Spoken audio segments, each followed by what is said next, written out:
बिस्मिल्लाहिर्रहमानिर्रहीम। अस्सलाम वालेकुम। मैं हूं वकील शहजाद और आप देख रहे हैं एफएसपी के ट्रेंड्स। कुरैश ज़मान किस्त नंबर 116 का दूसरा ट्रेलर आ चुका है। ट्रेलर को आप देख ही चुके होंगे, इसलिए आज के हमारे मौज़ूआत कुछ इस तरह रहेंगे। किस्त नंबर 116 कब आएगी, आखिरकार ऐलान हो ही गया, उस पर डिस्कस करेंगे। इसके साथ साथ नाइमान काई कबीले में आया है, लेकिन इसके साथ साथ एना गोल में भी गया है और वहाँ आप देख सकते हैं कि ओल्फ और नाइमान का आमना सामना हो चुका है। क्या दोनों की लड़ाई होगी या फिर गठजोड़?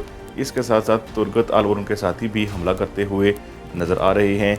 ये हमला उन्होंने बाज़तीनी पर क्यों किया, के साथ साथ जिक्र करेंगे कि सल्जोक सिपाहियों के साथ एक बार फिर काई कबीले के सिपाही लड़ रहे हैं। ये लड़ाई क्यों हुई?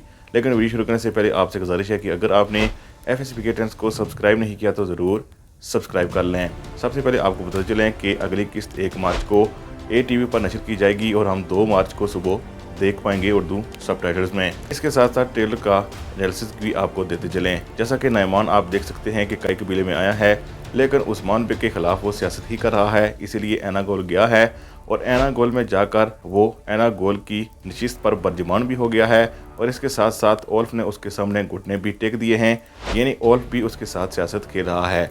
इसलिए हमारे ख्याल में आगे चलकर हम देखेंगे कि किस नंबर 116 में नाइमान और ओल्फ एक साथ नजर आएंगे और वो उस्मान बे और तुर्गत को ख़त्म करने की कोशिश करेंगे। दूसरी तरफ तुर्गत बे एना गोल की वापसी के लिए हमला करेंगे और हमारे ख्याल में ये हमला काफ़ी कारगर साबित भी होगा। लेकिन इस हमले में आप देख सकते हैं कि ना सिर्फ बाज़तीनी बल्कि मंगोल भी हिस्सा लिए हुए हैं। इसलिए एक बात वाज़ेह हो चुकी है कि मंगोल और बाज़तीनी का गठजोड़ होगा जो उस्मान बे के खिलाफ होगा। इसके साथ साथ काई कबीले के सिपाही और सल्जोक सिपाही भी आपस में लड़ते हुए दिखाई दे रहे हैं। हमारे ख्याल में ये येनी शहर में मुकाबला हुआ है और इसके बाद येनी शहर पर परचम को लहराया जाएगा। इसके अलावा मज़ीद टॉपिक्स पर हम कल बात करेंगे, इसलिए एफएसपी के चैनल को ज़रूर सब्सक्राइब कर लें।